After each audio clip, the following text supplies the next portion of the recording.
So we're talking about making WordPress search a party, and we have our lovely St. Bernard icon for doing this. Wanted to talk a little bit about just search overall, just to frame things.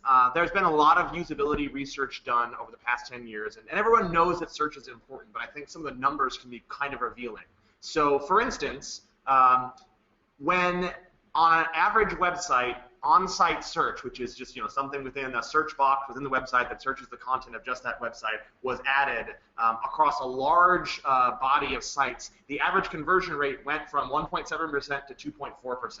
And I mean, that's actually a significant statistical jump. 2.4% may not sound like great conversion to you, but that's average across all these sites. And the increase there from 1.7 to 2.4 is pretty significant. That's almost a 50% increase with the addition of on-site search. That said, other research has found that only 37% of users who search in an on-site search find what they are looking for. So if you think about that, you're getting like 2.4% conversion, and that bump is coming with only 37% of people finding the results they're looking for. Similarly, it was discovered that 75% of users don't go past page 1 of search results. I know that's true for me when I Google something in general, and it's certainly true of most users when they go and look on a search that's on a website itself. So what does that tell us? Well, that tells us that search is a huge opportunity for engagement and conversion of visitors on your website.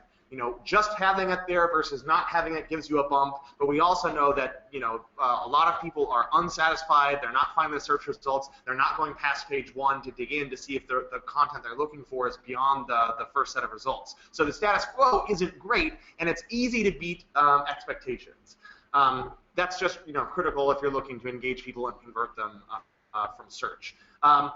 Another thing to think about is that site search can provide really valuable analytical insights into what your users are doing, right? There's no information architecture that can anticipate all user needs, and being able to see what people search for when they don't see what they want right on your homepage or right on whatever landing page they've ended up on can be really, really interesting in understanding your user behavior. And finally, search can also surface usability issues. Just by looking at what people search for on your site, you might discover that some things are harder to find than they should be, and maybe you should think about adjusting what content is presented, above the fold and really obvious for people. And it can feed into, your cycle of doing design and improving your website, again, to serve your users better. So I'm going to present some stuff that Joe shared with me from his experience working at the Crush agency. They've done a lot of great WordPress projects for clients, and search is an important part of those, but they found that the WordPress default search leaves a lot to be desired. It's really something that was designed for the super simple blog use case, kind of the core WordPress experience, and it essentially just matches on keywords and shows the most recently created content first. And so, like, there's no relevance matching, there's no way to do a fuzzy match, and if you're building a site network where you have a number of different sites or a number of different blogs together, the search is kind of siloed within whatever site you're looking on. So there's not a default way to search across a number of sites in a network, which is a common need for people. So that obviously leaves a lot to be desired, and we'll talk about specifically why that comes up short as we go forward. They have had a lot of experience looking at the alternatives that are out there. So there are a number of plugins. This list is by no means comprehensive. Given that the out-of-the-box capabilities aren't super awesome, there's like a lot of plugin and contributed activity. So you have efforts like Relevancy, which is essentially trying to create a more robust relevance and partial matching engine by doing some indexing, creating additional database tables to do that. It's similar to what the Drupal CMS actually does with its built-in search, which is better than just static text matching, but it still, as I'll explain, runs into real problems. There's also other tools like Search and Filter Pro and Facet WP that help you with building things that are more like directories, sort of Amazon style, where you can drill in based on categories, and it's not just search text. It's just not just search matching on the text input. It's also giving the user the ability to refine and use a more advanced search type capability. So they could do that based on a taxonomy, a post type, an author, potentially date range, and so forth. And then there's also the Google custom search, which a lot of people use. And it can be effective, but it has a number of drawbacks. The main one being that you don't really have very much control over the user experience because you're outsourcing the whole search to Google. We actually use something like this at Pantheon for our documentation site, and it works very well, but I know that our internal design team is always kind of like getting me, they're like, this is good, it got people the results, but I really wish that we could control the experience and present things a little bit better. So if your search is a core part of your experience and you really want that to be great, you don't want to just hand it over to a third party to deliver for you.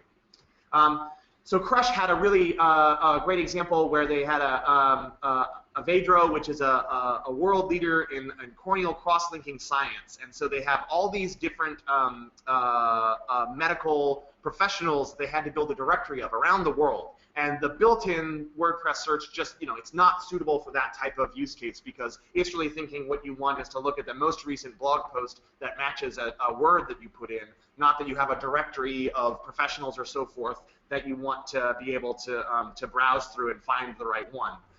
And they ended up going through a lot of those filters, probably the ones that I showed on the previous page and then some, and finally settled on a Search and Filter Pro, and that was not the great experience for them because it was time consuming, they had to validate, they had to test, they ended up using a premium plugin, which is always kind of like you're hitching your wagon to somebody else's like software that they may or may not still be supporting in a couple of years. And so they were able to get a good result for the customer, for the client, which is great, but it ended up being a little bit more work than one would hope it would be. So one of the things that I want to point out really quickly at the top of this is that none of this is WordPress's fault. We talk about how the WordPress out-of-the-box search experience is in many ways, quite lacking, and that sounds like we're saying, oh, naughty, naughty WordPress, you're not very good. But this is absolutely not the case. And the reason is that MySQL, the database behind almost all CMSs on the internet, including WordPress, is not a search engine. It's just not the right tool for the job. Like doing site search with a MySQL database as your only backend is like changing your tires with a pickaxe. It's just not the right tool for the job. Relational databases are designed for transactions. They're designed to index and join tables on keys, on like indexes that they can join on particular IDs that match across different things. They're not designed to search for matching text within large units of data. So there is full text indexing, but it's not, it's there, but it doesn't perform well, it doesn't scale well, and matching doesn't give you relevance. So even if you're able to match, all you're able to do is say, this was a match, this wasn't a match. You can't say, this had the thing 10 times and that had it once, or this had the partial match of the word that I'm looking for in the headline versus this which just had it in the footer, so the headline's better. There's just not a really great way to do these sorts of things natively in MySQL as a database, and tools that try to build a search index on top of the database. That's what the Drupal CMS does out of the box, and that's what the relevancy thing for WordPress sort of does. They're able to add some features and functionality that don't exist if you're just using the raw capabilities of the database. But again, you're bending a tool that wasn't built for doing this towards this purpose that it's just never going to be very good at it. It's not going to be great at doing relevance, and it's going to have real issues with performance and scalability if you have more than a small amount of content.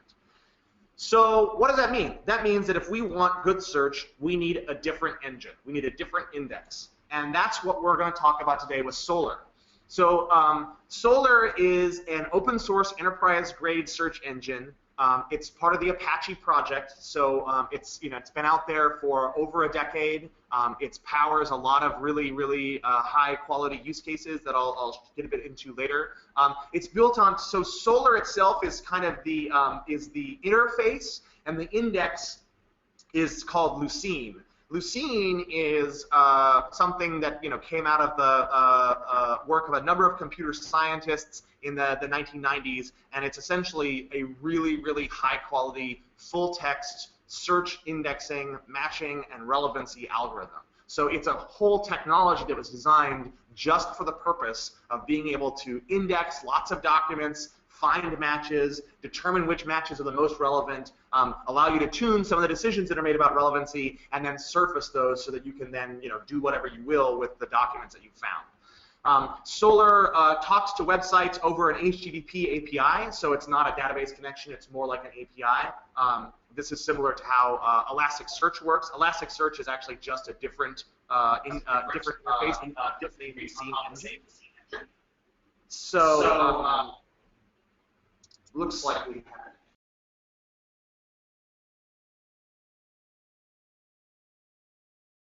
have core engine, the same Lucene text matching engine, and similarly uses an HTTP API. It's really just a different interface on top of the same core index. So Solar is used by some of the most heavily trafficked sites on the internet. That includes eBay, Flickr, Zappos, and others.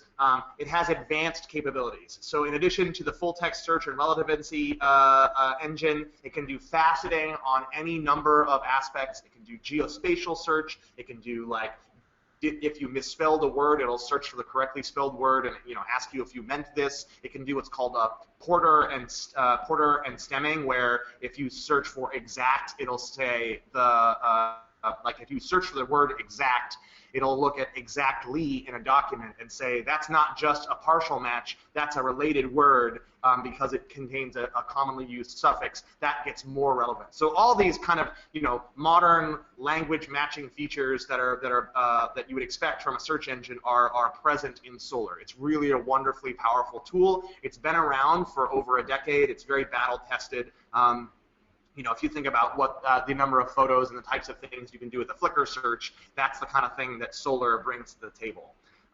It's much, much faster than the WordPress default search on a non-trivial content footprint because, again, that's what it's optimized to do. It does the more accurate matching. It can scale to billions of documents if needed. That's probably pretty ambitious for most people on the webinar, but like tens of thousands of pieces of content, not really all that hard to run into. You know, hundreds of thousands, at that point, search can actually bring down your website if a poorly formatted query goes through. With Apache Solar, that is never going to happen. It has the features you would expect, again, like spell checking, highlighting, faceting, and all that's kind of built into the engine itself. So it's not something that you're trying to recreate with some additional code in your website with a plugin and some extra database tables. You're actually using a search engine that has all these capabilities inside the core of it itself.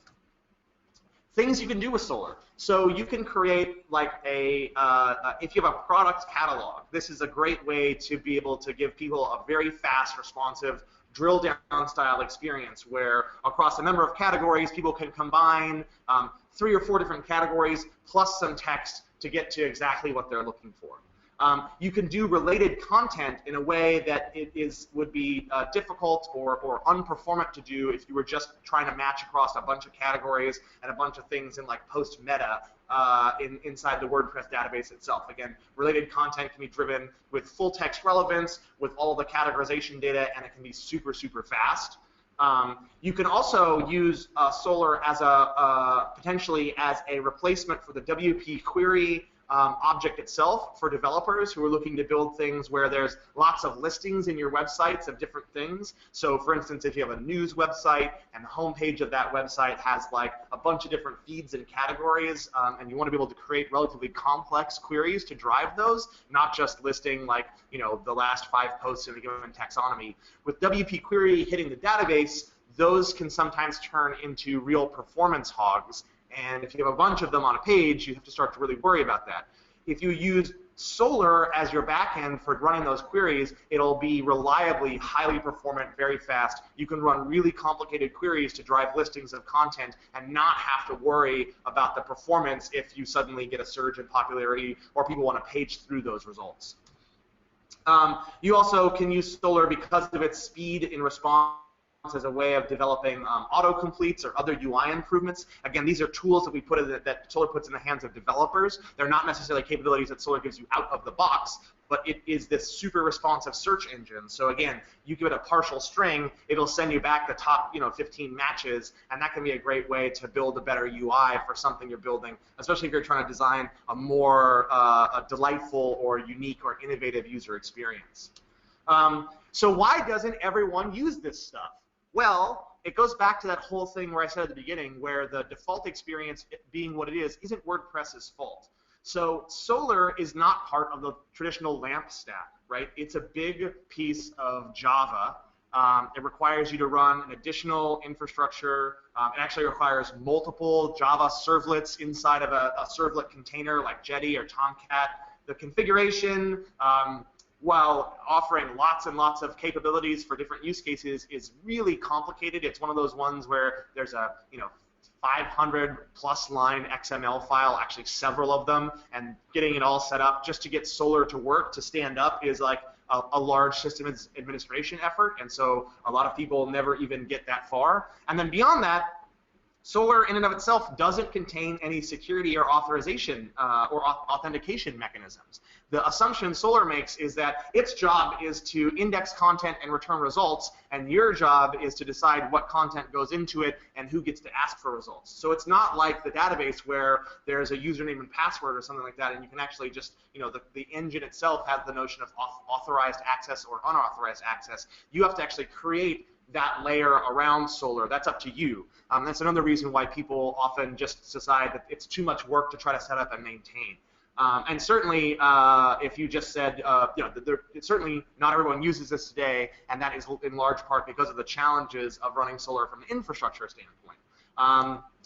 So we have a lot of experience with Solar at Pantheon because it's been a core part of our platform for Drupal websites since the beginning. And we have a lot of experience building this out, maintaining and running the infrastructure across hundreds of thousands of instances. So what's neat about our Solar infrastructure, in addition, as opposed to one you might just set up on your own or a service you might be able to get as a SaaS plugin for your site, first of all, just as Pantheon provides all the different environments for you to do your development work, to get review and QA and approval, and to do your deployment to your scalable production environment, we provide different search indexes for every one of those instances of your site.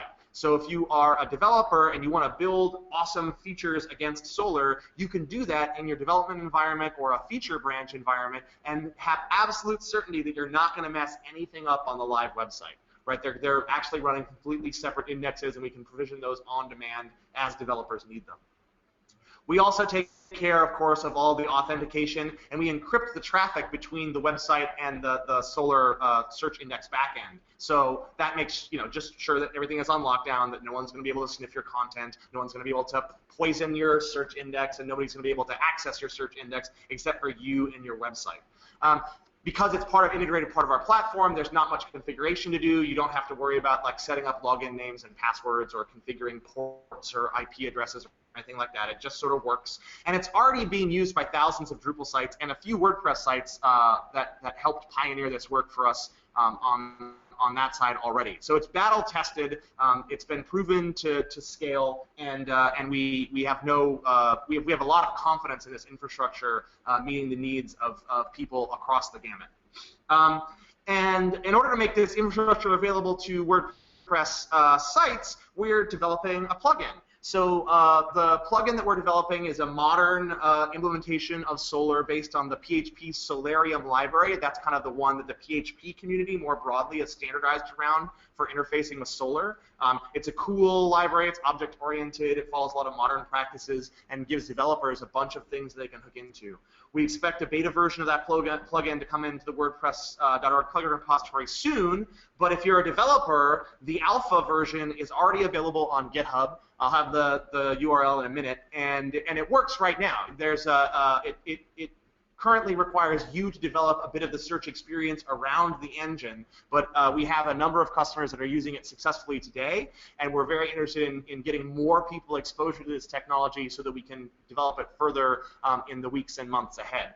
Also, the plugin as an open source free software contribution stands on its own. You don't need to use Pantheon to get value from the plugin. So if you're interested in running your own Solar infrastructure, or if you have an IT team or a department that already has some Solar going on and you want to try to make use of that for your WordPress site, check out the plugin anyway, because it can connect to any Solar backend. It just happens to have the hooks so that if it knows that it's on Pantheon, it'll figure that out automatically, but it can do everything that it needs to talk to your own custom Solar backend or one you get from a third-party service. So anybody's able to use this plugin, and we're really interested in making it serve the broad use case because we think that search is super important, and Solar is one of the best solutions out there. So we'd like to help people use it, whether or not they're interested in running their sites on Pantheon. So to sum up, search matters because your visitors deserve a really killer search experience. And the WordPress search experience, through no fault of its own, can only go so far, right? It doesn't do great relevance, it doesn't scale, and it can sometimes be pretty slow. There are a lot of options out there currently for search plugins and services, and we're adding to that mix by releasing our open source plugin and the infrastructure to connect it to WordPress sites on our platform out of the box. So basically, any WordPress site running on Pantheon will be able to make use of this in sandbox mode or in production at the professional level or above. And we really hope that that helps a lot of people who are building with WordPress on our platform or otherwise deliver a better experience to their customers. From the agency's perspective, as we talked before about this with the folks at Crush.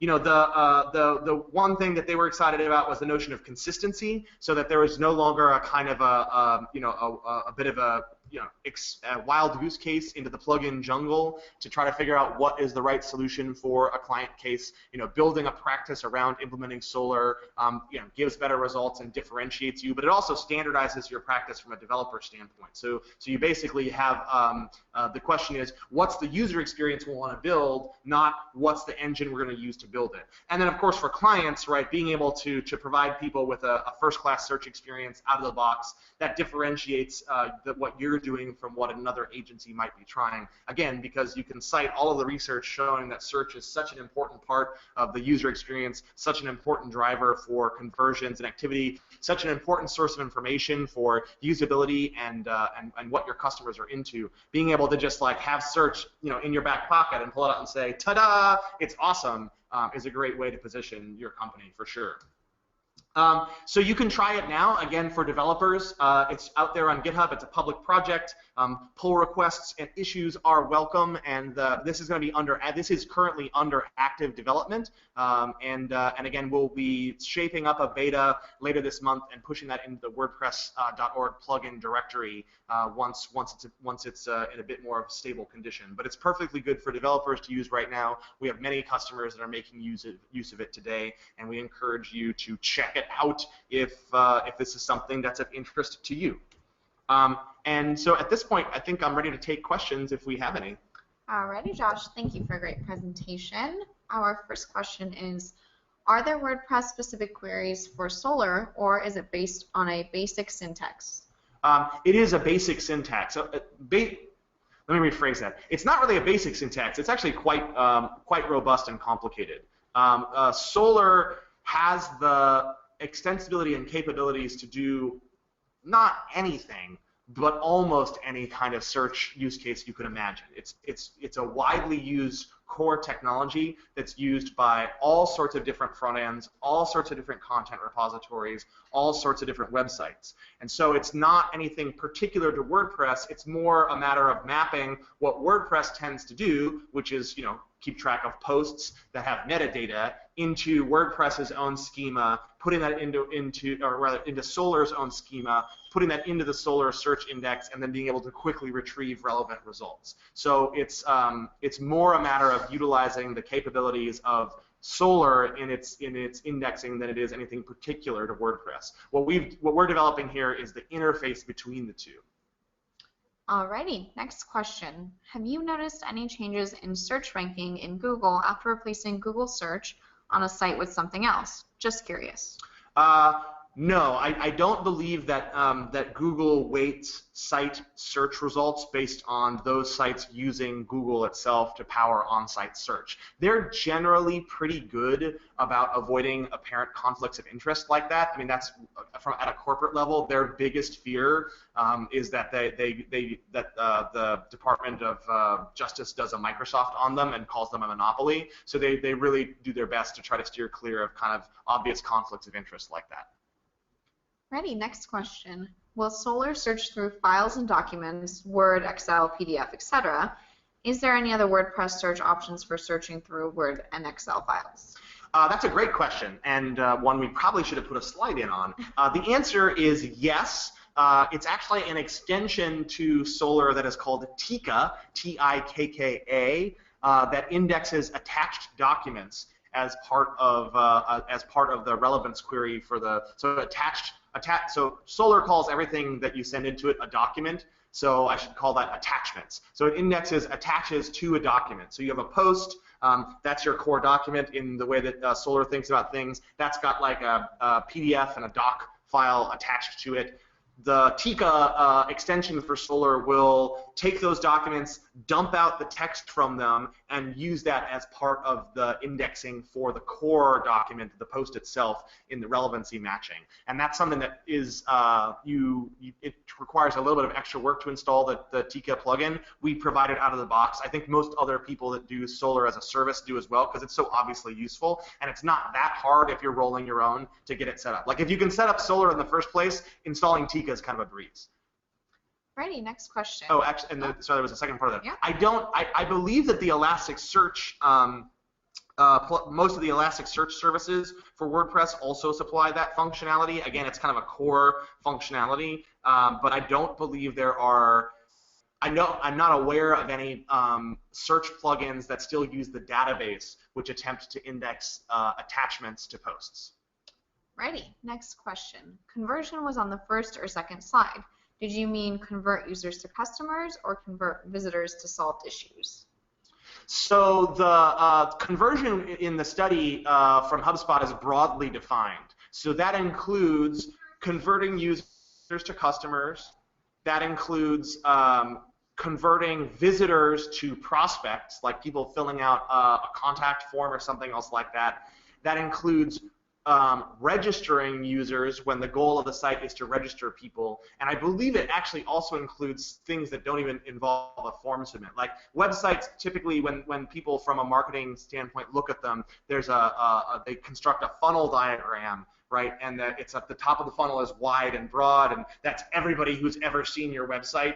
And then there's steps they go through, and at the bottom is some magic moment called conversion. And so for some websites, conversion is actually just seeing the right piece of content. But for most websites, it's someone filling out a form, whether that's becoming a customer, signing up for a newsletter, contacting the website for an engagement, or registering to become a member of a community or something. So conversion is broadly defined, but it was a broad study saying that site search, kind of no matter what your use case, will improve your conversion rate. Alrighty, next question. You mentioned a WordPress plugin. Is there a plan to do a Drupal plugin as well? So the Drupal plugin already exists. Drupal as a CMS community standardized on Solar as their go-to for better search infrastructure several years ago. So Drupal ships, like WordPress does, with a MySQL-based search index. The Drupal one is a little bit more complicated in that it tries to do relevancy, and it does a okay job of that. It's not a stellar job of that, and it has like real performance problems at scale. But the Drupal ecosystem realized this was a pretty critical problem, I don't know, back in like 2009, and there was a big push to integrate Solar. Again, it couldn't be required because the LAMP stack is the kind of the common, that's sort of the base that everyone has, and that doesn't include Solar because most people don't want to set up a bunch of Java infrastructure. But there's been a lot of work on that community on the Apache Solar plugin, and then there's a more very, in the way of Drupal creating an abstraction for everything, there's a search API module that has an Apache Solar module that connects to it. So you have your search API system, and Apache Solar plugs into the search API system. Both of those work really well on Pantheon, and we've been running with them. That's how we know that the core infrastructure that we're providing is so good, because it just we've got like thousands of sites beating on that every day, and it works super well. Are there any Pantheon-hosted WordPress sites that use Solar that you can point us to as examples?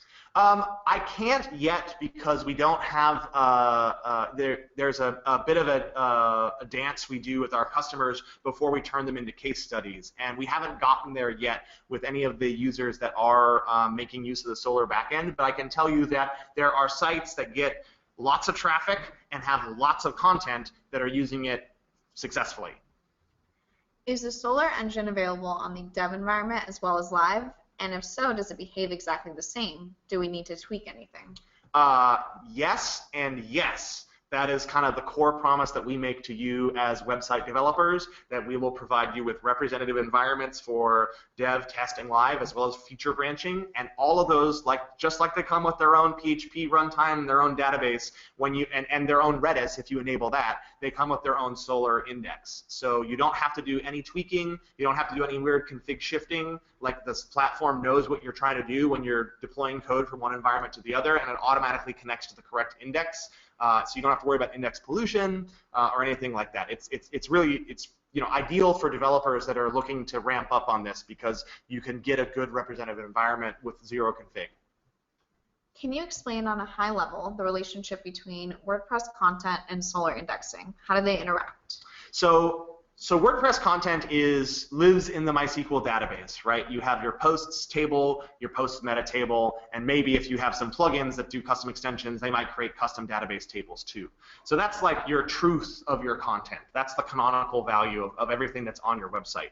And the way that the Solr search index works with the plugin is when a post is created or a post is updated, that content is pulled together into a blob of JSON, or depending on your configuration, it could also be a blob of XML, but basically into a nice machine-readable text format. And that would include the post data, the post meta, the author data, the author meta, taxonomy data, all that good stuff. And that is sent to the Solr search index over that HTTP API. So it basically hands over this one big blob of text that is everything that the site knows at that time about that post. And then Solr takes that, parses it, and passes it to Lucene to be munged, indexed, and then to be queried against. And then the plugin, if you update a post, it'll send an update. That's a common operation. If you delete a post, it'll send a thing to purge something out of the index and so forth. So you can think of Solr as something that's just there, getting updates about content on your website, and then in the background, it's got like a bunch of elves that are running around making a highly performant, highly relevant way of querying into that pile of documents to find relevant content or content that matches various facets like author, date, taxonomy, etc. Great, next question. Will it work on my local PC Windows OS where I initially developed? No.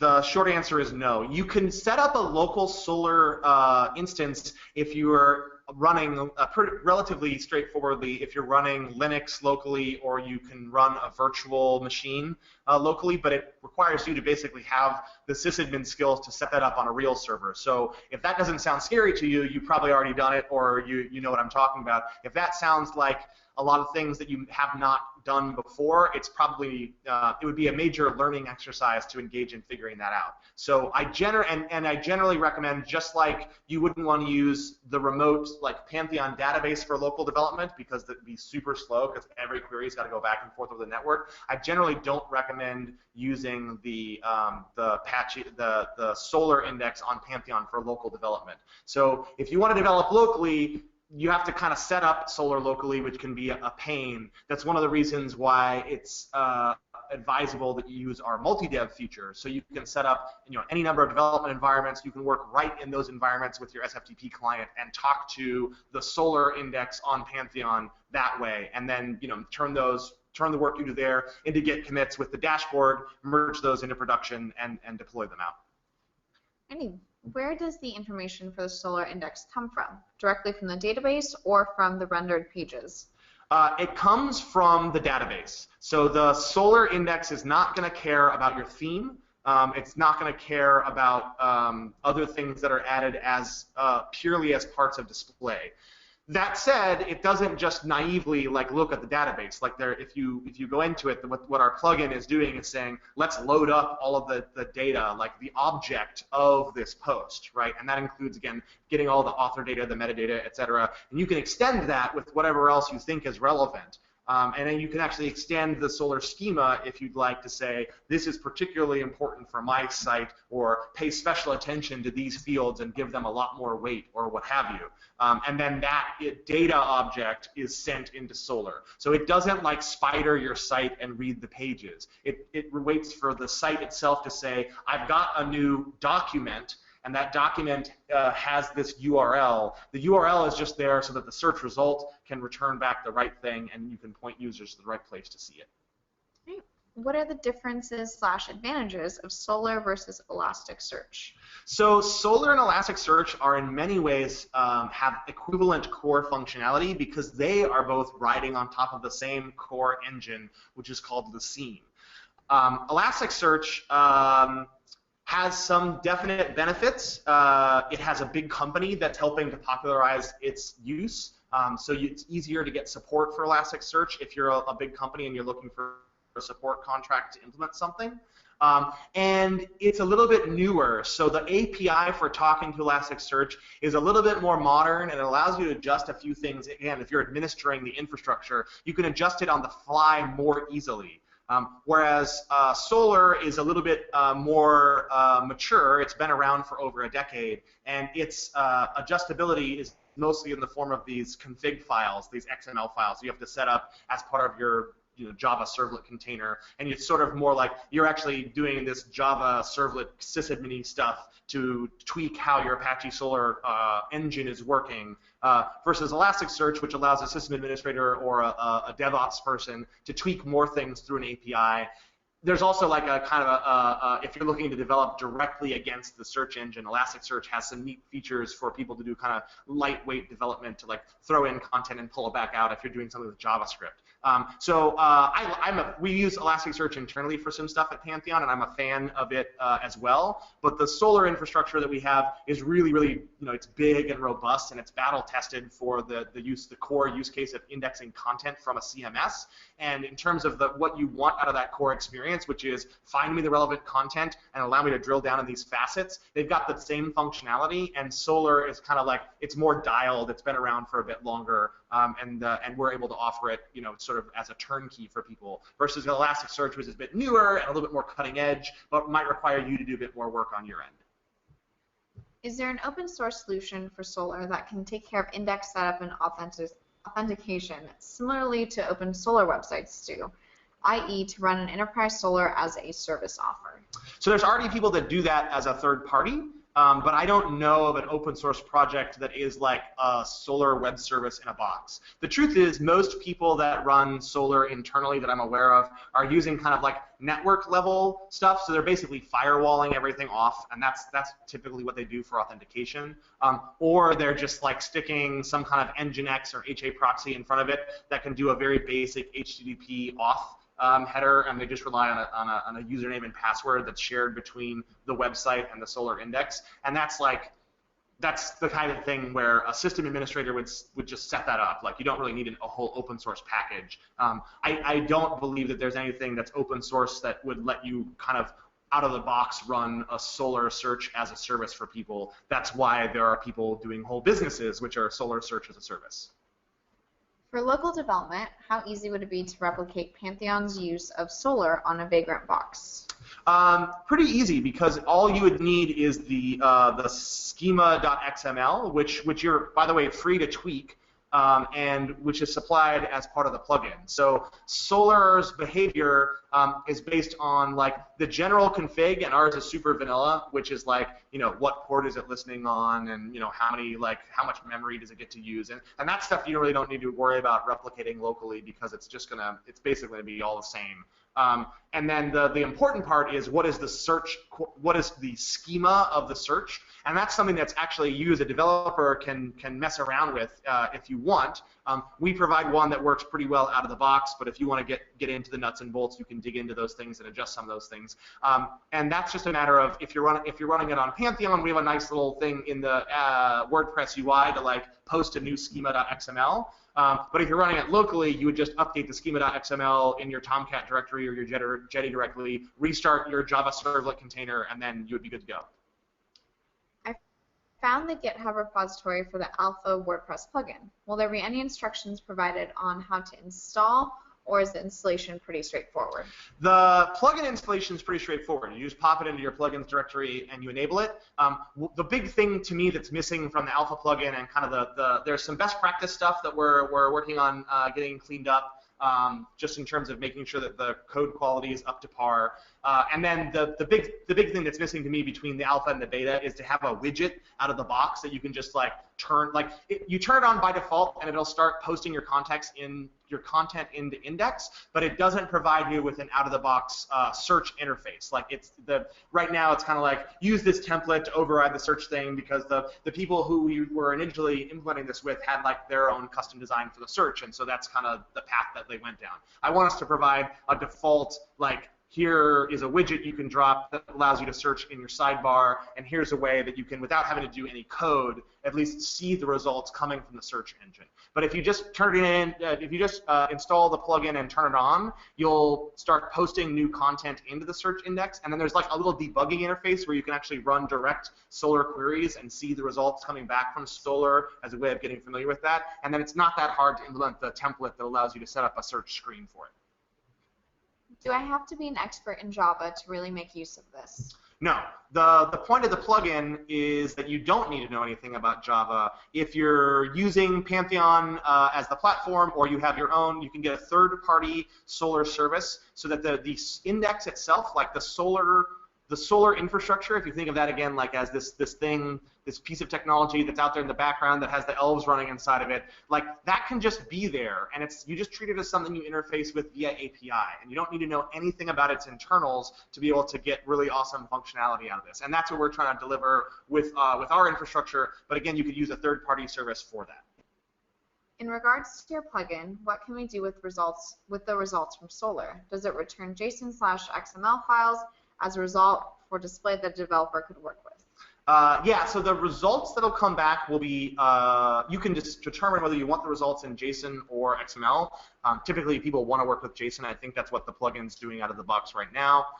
And the results will contain some rich data in terms of like what text was matched. It'll contain the stuff you'd need to render it as a highlight, and then it'll contain the post ID so that you can also, the assumption is that you're going to want to also maybe do something on the WordPress side to load up data about the post IDs, because you might want to have like a really slick search results interface that includes thumbnails or other stuff like that. Solr is not necessarily going to know about your theming requirements. It's going to basically give you the relevant data, some metadata that helps you understand why it was relevant, and then rely on you to probably load the posts to present the right search result experience to the customers. Does Solr really work better than a search index built by a spider? If so, how? Solr can't report broken links. So those are two totally different things. You shouldn't think of a spider and Solr as equivalent at all. A spider is probably using something. It might be using Solr itself to index its results. But basically what a spider is doing, it's externally crawling your website, reading the whole web page, and then trying to make sense of what's going on from that, versus Solr, which you're able to interface directly with your CMS. So you can post in just the content of the post and not have that be diluted by everything else that might be on the page. And in terms of like broken links, that's sort of like orthogonal to the whole discussion, because if there's a document on your website, Solr can index it and return the result, and it's not a matter of whether it's connected to anything else or not. The assumption is that your database of all the data in your CMS is accurate, and that you want to make this data accessible to your customers, whether or not it's currently being linked to by anything or not. I mean, obviously you can keep stuff out of the index too if you want to prevent it from being seen, but it's not about what's being linked to. Well, a follow-up question to that, is there any way to keep things hidden from search results? Yeah, of course. So you have total control over what gets sent into Solr. So like, I believe the plugin out of the box right now lets you choose which post types you want to send. It won't send unpublished posts that are in draft mode. It'll remove stuff that was deleted. And it's a pretty straightforward thing to extend the plugin beyond that to say, you know, don't index a certain taxonomy or don't index a certain list of posts, so on and so forth. It's up to you what you want to send to the index. It's not something that's actively like looking at your website. It's waiting for you to tell it about the contents of your database. Okay, we have time for just a few more questions. Next one is, any recommendations for a tutorial on how to install Solr on a local dev environment? I would say let me Google that for you. Right? There's probably like 700 to 700 Stack Overflow posts talking about exactly how to do that. If you're running Ubuntu, I know they have all the packages that you need. I'm pretty sure they're all in CentOS too, but it's like just Google set up Solar on local instance, and I'm sure you'll get like 5 good tutorials. Where does a search index reside when using the plugin? So the search index is inside the Solar engine itself. So when you use the plugin on Pantheon, the search index is residing in like yet another container that's separated out from your database container and your application container and all that stuff. If you're running your own infrastructure, you've probably got some machines that are dedicated to Solar. They're maintaining the search index in their memory and using their disk. And if you're using a third-party service, it's just like wherever that third-party service stores its data. So that the search index and the search, like all of that raw capability inside there is all stored within a data structure that's managed by the Java application. It's completely opaque to the website. Again, you just interface it over this API, and where that's actually stored is wherever that Java application is running.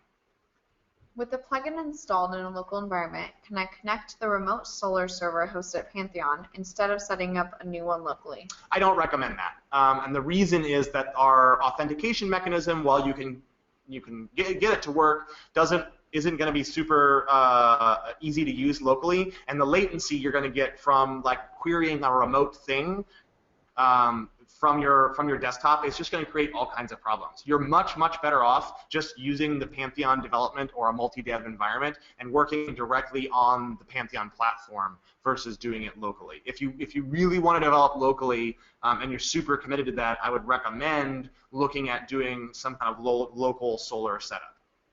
We have time for one more question. Our last one for the day will be, what is the difference between Pantheon Solar Solution and WordPress Solar? So WP Solar is the only other plugin that we were able to find that's even relatively current at all, and it's they're a third-party Solar search service. I haven't used them directly, but I mean it seems like they've got a pretty good tool and they've got some favorable reviews. So that's another option if you just want to integrate Solar with your site and it's running wherever it's running, you could try their service. We looked at their stuff, and it didn't look like it was easily reusable in a generic Solar context, which we thought was important. We want to popularize this technology generally, in addition to providing a turnkey integration with our platform. So, and we also, the way that we do authentication is different than the way that most other people do authentication. It's like we run our own public key infrastructure. It's a little bit more advanced, but provides lots of advantages for us.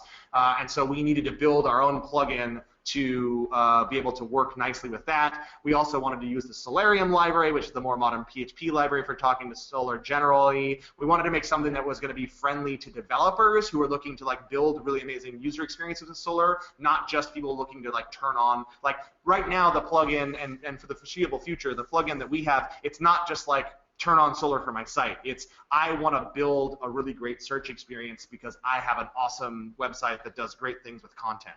And whereas the WP Solar thing, it's a little bit more, here we've got our third-party service, you subscribe to that and just like get Solar for your content, which is awesome. And if this is interesting to you, you should totally check out their plugin as well. All right, looks like that's all we have time for today. Thank you all so much for watching. If you have any questions or feedback, please visit our website where you'll find a Contact Us page, and we'll put you in touch with the best member of our team. Have a great day, everyone. Thanks.